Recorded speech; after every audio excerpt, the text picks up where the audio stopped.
కర్మమునే తప్పులు మన్నించుటే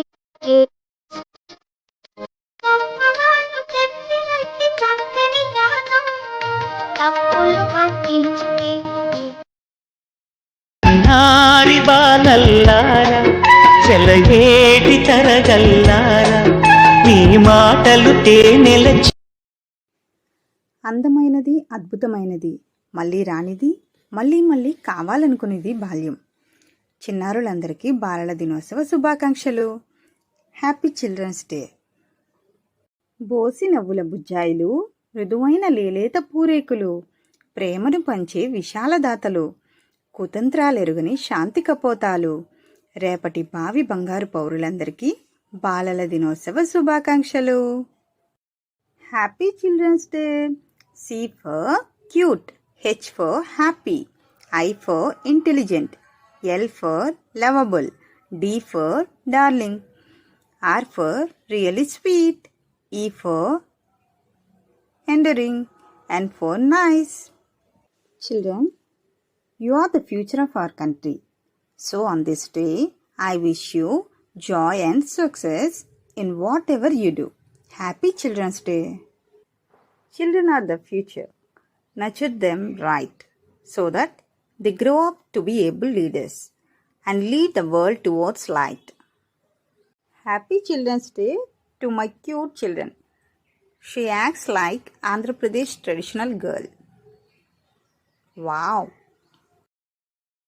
She acts like a Indira Gandhi. Superb. నీకు ఉపదేశము చేసేదను, నీవు నడవవలసిన మార్గమును నీకు బోధించెదను. కీర్తనలు 32వ అధ్యాయము 8వ వచనం. చిన్న బిడ్డలను నా ఎద్దుకు రానీయుడి, దేవుని రాజ్యము ఇలాంటి వారిదే అని ప్రభువు పలుకుచున్నారు. మార్కు సువార్త 10వ అధ్యాయము 14వ వచనము.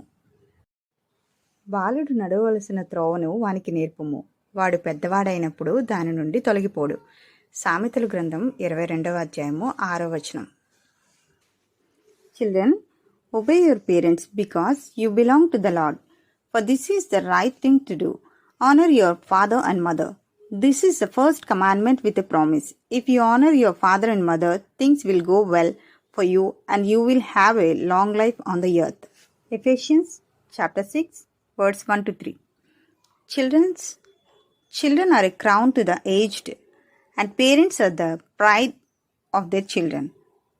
Proverbs 17 verse 6. At that time, the disciples came to Jesus, saying, "Who is the greatest in the kingdom of heaven?" And calling to him a child, he put him in the midst of them and said, "Truly, I say to you, unless you turn and become like children, you will never enter the kingdom of heaven." Matthew chapter 18 verse 1-3. Discipline your children, and they will give you peace of mind and will make your heart glad. Proverbs 29 verse 17 says, "Behold, children are a heritage from the Lord, the fruit of the womb a reward." Psalms 127 verse 3. నీ బాల్య దినములందే నీ సృష్టికర్తను స్మరణకు తెచ్చుకొనుము. ప్రసంగి 12వ అధ్యాయం 2వ వచనం. Thanks for watching.